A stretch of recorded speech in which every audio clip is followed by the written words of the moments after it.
itself. Chapter 17, To Kill a Mockingbird. Jim, I said, are those the mules sitting down yonder? Said Jim. Mr. Tate's testifying. Mr. Tate had dressed for the occasion. He wore an ordinary business suit, which made him look somehow like every other man. Gone were his high boots, lumberjacket, and bullet-studded belt.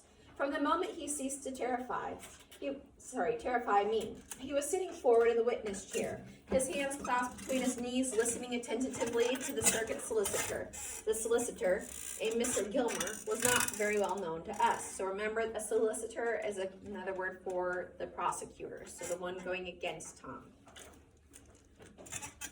He was from Abbotsville. We saw him only when court convened, and then rarely, for court was of no special interest to Jem and me. A balding, smooth-faced man, he could have been anywhere between 40 and 60. Although his back was to us, we knew he had a slight cast in one of his eyes, which he used to his advantage.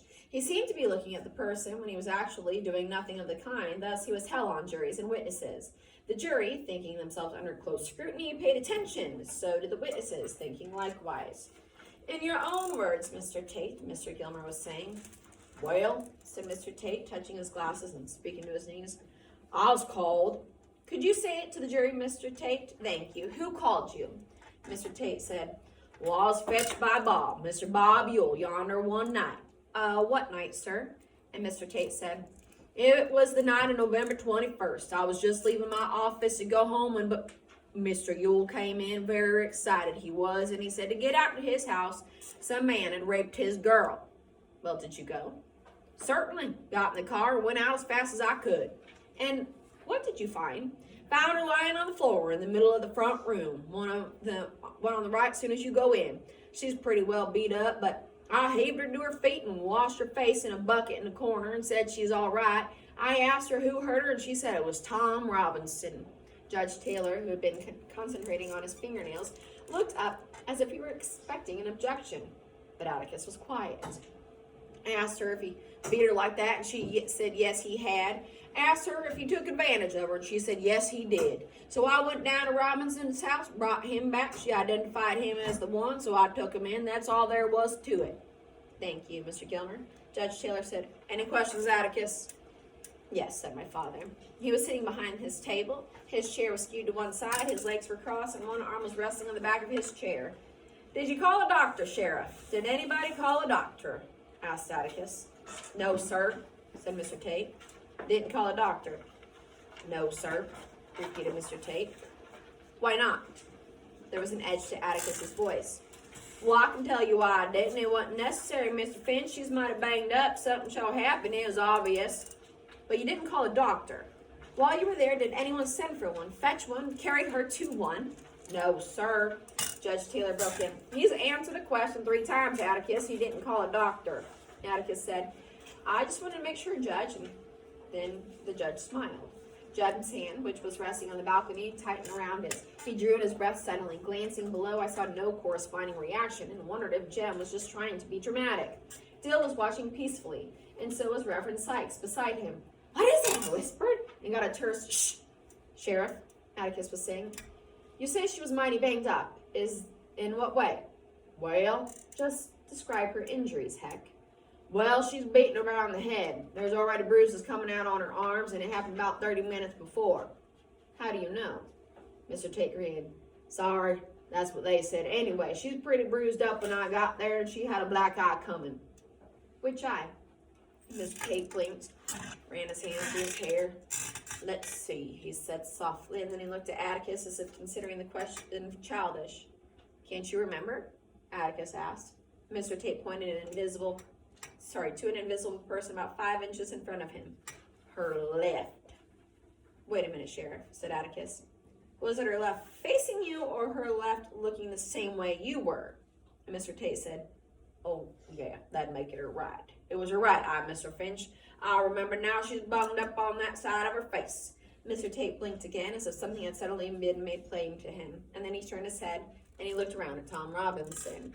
As if by instinct, Tom Robinson raised his head. Something had been made plain to Atticus also, and it brought him to his feet. Sheriff, please repeat what you said. It was her right eye, I said. No, Atticus walked to the court reporter's desk and bent down to the furiously scribbling hand. It stopped, flipped back to the shorthand pad, and the court reporter said, Mr. Finch, I remember now, he was bunged up on that side of the face. Atticus looked up at Mr. Tate. Which side again, heck? That right side, Mr. Finch. She had more bruises. You want to hear about them? Atticus seemed to be bordering on another question, but he thought better of it, and he said, yes, what were her other injuries? As Mr. Tate answered, Atticus turned and looked at Tom Robinson as if to say this was something that they had not bargained for. Her arms were bruised, and she showed me her neck. There were definite finger marks on her gullet, all around her throat. At the back of her neck? I'd say they were all around, Mr. Finch. You would? Yes, sir. She had a small throat. Anybody could have reached around it with just answer the question. Yes or no, please, Sheriff, said Atticus dryly, and Mr. Tate fell silent. Atticus sat down and nodded to the circuit solicitor, who shook his head at the judge, who nodded at Mr. Tate, who rose stiffly and stepped down from the witness stand. Below us, heads turned, feet scraped the floor, babies were shifted to shoulders, and a few children scampered out of the courtroom. The Negroes behind us whispered softly among themselves. Dill was asking Reverend Sykes what it was all about, but Reverend Sykes said he didn't know. So far, things were utterly dull. Nobody had thundered. There was no argument between opposing counsel. There was no drama. A grave disappointment to all present, it seemed. Atticus was proceeding amiably, as if he were involved in a title dispute. With his infinite capacity for calming turbulent seas, he could make a rape case as dry as a sermon. Gone was the terror in my mind of stale whiskey and barnyard smells, of sleepy-eyed sullen men, of a husky voice calling in the night, Mr. Finch, are they gone? Our nightmare had gone with daylight. Everything would come out all right. All the spectators were as relaxed as Judge Taylor, except for Jem. His mouth was twisted into a purposeful half-grin, and his eyes happy about, and he said something about corroborating evidence, which made me sure that he was just showing off. Robert E. Lee Ewell. What does Atticus say about people named after Confederate generals? They're slow, steady drinkers. Okay? Who is Robert E. Lee? He's like the Confederate general, right? Okay. And who is Bob Ewell? The dad, okay? So are you putting things together here about what kind of people they are? And not only is he just, like Robert Lee, he is Robert E. Lee Ewell. So, they have gone the whole 9 yards with the naming of this man. And in answer to the clerk's booming voice, a little bantam cock of a man and strutted to the stand, the back of his neck reddening at the sound of his name. When he turned around to take the oath, we saw that his face was as red as his neck. We also saw no resemblance to his namesake. A shock of wispy, new washed hair stood up from his forehead. His nose was thin, pointed, and shiny. He had no chin to speak of. It seemed to be just part of his crepey neck. So help me God, he crowed. Every town the size of Macon had families like the Ewells. No economic fluctuations changed their status. People like the Ewells lived as guests of the county in prosperity as well as at the depths of a depression. No truant officers could keep their numerous offspring in school. No public health officers could free them from congenital defects, various worms, and the diseases indigenous to filthy surroundings.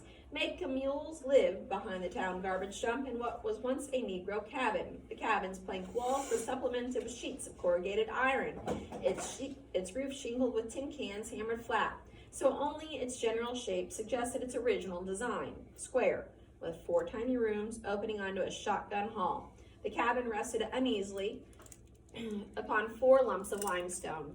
Its windows were merely open spaces in the walls, which in the summertime were covered with greasy strips of cheesecloth to keep out the varmints that feasted on Macon's refuse. So, not only are they metaphorically trash, where are they literally living?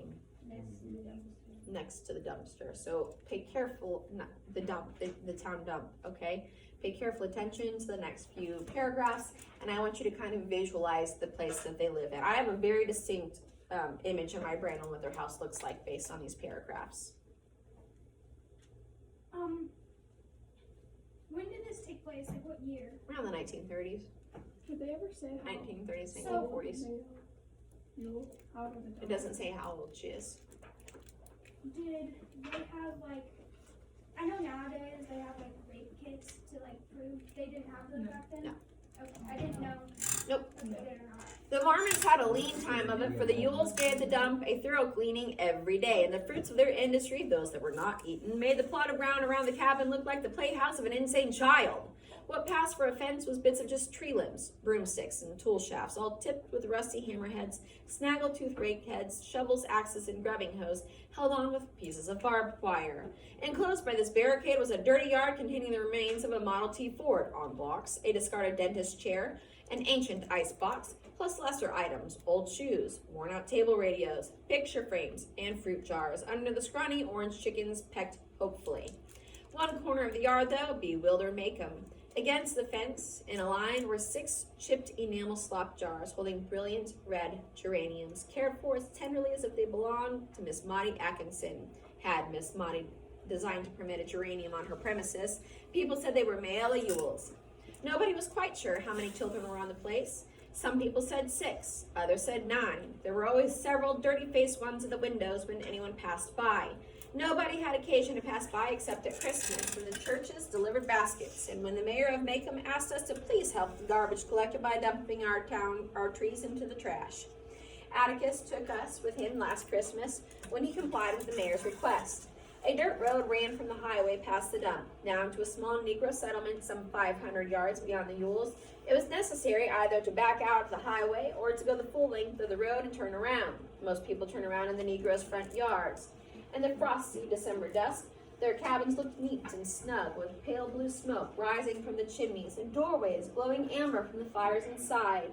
There were delicious smells about: chicken, bacon frying crisp as the twilight air. Jem and I detected a squirrel cooking, but it took an old countryman like Atticus to identify possum and rabbit. Aromas that vanished when we rode past the Yule residence. Why do they go to such constraints to describe where the African American people live? They see each other a lot. They're very close. They see each other all the time. Yet it's Are there- so bad. Are their houses really homey? No. Well, the black. Yeah, the African American population, their houses are really homey. They have cooking smells coming out. You can see like the blazing light in the house, right? Like it's quite quaint little area. And then whenever you start driving past the Yules, what happens to all those really good smells of that cooking food?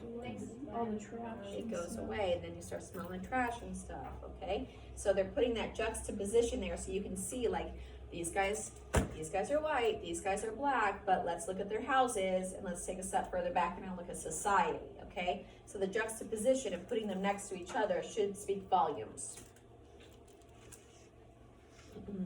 All the little man on the witness stand had that made him any better than his nearest neighbors was that if he scrubbed with lye soap and very hot water, his skin was white. "Mr. Robert Yule?" asked Mr. Gilmer. "That's my name, Captain," said the witness. Mr. Gilmer's back stiffened a little, and I felt sorry for him. Perhaps I'd better explain something now. I've heard that lawyers' children, on seeing their parents in court in the heat of argument, get the wrong idea. They think opposing counsel to be the personal enemies of their parents. They suffer agonies and are surprised to see them often go out arm in arm with the tormentors during the first recess. This was not true of Jem and me. We acquired no traumas from watching our father win or lose. I'm sorry that I cannot provide any drama in this respect. If I did, it just would not be true.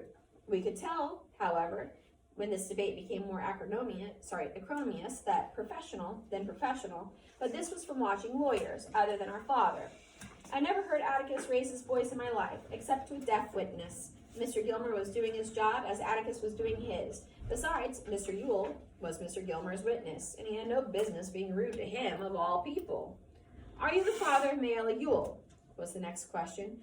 "What if I ain't? I can't do nothing about it now. Her ma's dead," was the answer. Judge Taylor stirred. He turned slowly in a swivel chair and looked benignly at the witness. "Are you the father of Mayella Yule?" he asked in a way that made the laughter below us stop suddenly. "Yes, sir," Mr. Yule said meekly. Judge Taylor went on in tones of goodwill. "This is the first time you've been in court. I don't recall ever seeing you here." At the witness's affirmative nod, he continued. "Well, let's get something straight. There will be no more audibly obscene speculations on any subject from anybody in this courtroom as long as I am sitting here. Do you understand?" Mr. Yule nodded. "But I don't think he did." Judge Taylor sighed and said, "All right, Mr. Gilmer." "Thank you, sir, Mr. Yule. Would you tell us, in your own words, what happened on the evening of November 21st, please?" Jim grinned and pushed his hair back. Just in your own words was Mr. Gilmer's trademark. We often wondered who else's words Mr. Gilmer was afraid his witness might employ. Well, the night of November 21, I was coming in from the woods with a load of kindling, and just as I got to the fence, I heard Mayella screaming like a stuck hog inside the house. Here, Judge Taylor glanced sharply at the witness and must have decided his speculation was devoid of evil intent, for he subsided sleepily. What time was it, Mr. Ewell? Yeah, just before sundown. Well, I'll say Mayella was screaming fit to be Jesus. Another glance from the bench silenced Mr. Ewell. Yes, she was screaming, said Mr. Gilmer. Mr. Ewell looked confusedly at the judge. Well, Mayella was raising this holy racket, so I dropped my load and run as fast as I could, but I run into the fence. But when I got disentangled, I run up to the window, and I seen. Mr. Ewell's face grew scarlet, and he stood up and he pointed his finger at Tom Robinson. I seen that black man yonder written on my Mayella. So serene was Judge Taylor's court that he had few occasions to use his gavel, but he hammered fully for 5 minutes. Atticus was on his feet at the bench saying something to him. Mr. Hectate, a first officer of the county, stood in the middle of the aisle, quelling the packed courtroom. Behind us, there was an angry, muffled groan from the colored people. Reverend Sykes leaned across Dill and me, pulling at Jim's elbow. Oh, Mr. Jim, you better take Miss Jean Louise home. Mr. Jim, you hear me? Jim turned his head. Scout, go home. Dill, you and Scout, go on home. You gotta make me first, I said, remembering Atticus's blessed dictum. Jim scowled furiously and then said to Mr. Reverend Sykes, I think it's okay, Reverend. She doesn't really understand it. I was mortally offended. I most certainly do. I can understand anything that you can. Oh, hush. She doesn't understand it, Reverend. She ain't 9 yet. Reverend Sykes' black eyes were anxious. Mr. Finch, now y'all here. This ain't fit for Miss Jean Louise or you boys either. Jim shook his head. He can't see us this far away. It's all right, Reverend. I knew Jim would win because I knew nothing could make him leave now. Dill and I were safe for a while. Atticus could see us from where he was if he looked.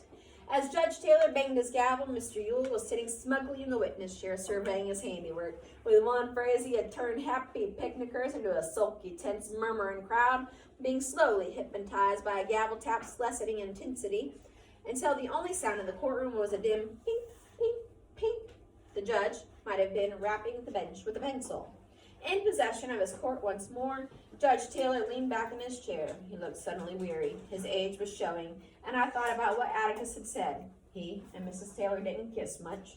He must have been nearly 70. There has been a request, Judge Taylor said, that this courtroom be cleared of spectators, or at least of women and children. A request that will be denied for the time being. People generally see what they look for and hear what they listen for, and they have the right to subject their children to it, but I can assure you of one thing. You will receive what you see and hear in silence, or you will leave this courtroom. But you won't leave it until the whole boiling of you come before me on contempt charges. Mr. Ewell, you will keep your testimony within the confines of Christian English usage, if that is possible. Proceed, Mr. Gilmer. Mr. Ewell reminded me of a deaf mute.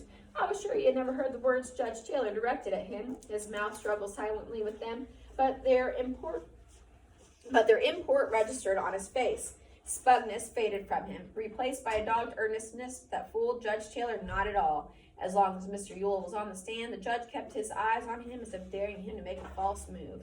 Mr. Gilmer and Atticus exchanged glances. Atticus was sitting down again, his fist rested on his cheek, and we could not see his face. Mr. Gilmer looked rather desperate. A question from Judge Taylor made him relax. Mr. Ewell, did you see the defendant having sexual intercourse with your daughter? Yes, I did. The spectators were quiet. The defendant said something. Atticus whispered to him, and Tom Robinson was silent. You say you were at the window? Asked Mr. Gilmer. Yes, sir. How far is it from the ground? About 3 foot. Did you have a clear view of the room? Yes, sir. How did the room look? Well, it was all slung about like there's a fight. What did you do when you saw the defendant? Well, I run around the house to get in, but he run out the front door just ahead of me. I saw who he was, all right. I was too distracted about Mail to run after him. I run in the house. She was lying on the floor squalling. Then what did you do? Why, I run for Tate quick as I could. I knowed who it was, all right. Lived down there in that nest, past that house every day. Judge, I've asked this county for 15 years to clean out that nest down yonder. They're dangerous to live around. Besides, they devalue my property. Thank you, Mr. Ewell, said Mr. Gilmer hurriedly. The witness made a hasty descent from the stand and ran smack into Atticus, who had risen to question him. Judge Taylor permitted the court a laugh. "Just a minute, sir," said Atticus genially. "Could I ask you a question or two?" Mr. Yule backed up onto the witness chair, settled himself, and regarded Atticus with a haughty suspicion, an expression common to Macomb County witnesses when confronted with opposing counsel. "Mr. Yule," Atticus began, "folks were doing a lot of running that evening. Let's see. You ran to the house, you ran to the window, you ran inside, you ran to Mayella, you ran to Mr. Tate. Did you, during all this running, run for a doctor?" "What no need to. I seen what happened." "But there's one thing I don't understand," said Atticus. "Weren't you concerned with Mayella's condition?" "I most positively was. I seen who done it." "No, I mean her physical condition. Did you not think the nature of her injuries warranted immediate medical attention?" "What?" "Didn't you think she should have had a doctor immediately?" The witness said he never thought of it. He had never called a doctor to any of his in his life, and if he had, it would cost him $5. "That all?" he asked. "Not quite," said Atticus casually. "Mr. Yule, you heard the sheriff's testimony, didn't you?" "How's that?" "You were in the courtroom when Mr. Tate was on the stand, weren't you? You heard everything he said, didn't you?" Mr. Yule considered the matter carefully and then seemed to decide that this question was safe. "Yes," he said. "Do you agree with his description of Mayella's injuries?" How's that?" Atticus looked around at Mr. Gilmer and smiled. Mr. Yule seemed determined not to give the defense the time of day. "Mr. Tate testified that her right eye was blackened, that she was beaten around the—" "Oh, yeah, I hold with everything that Tate said." "You do?"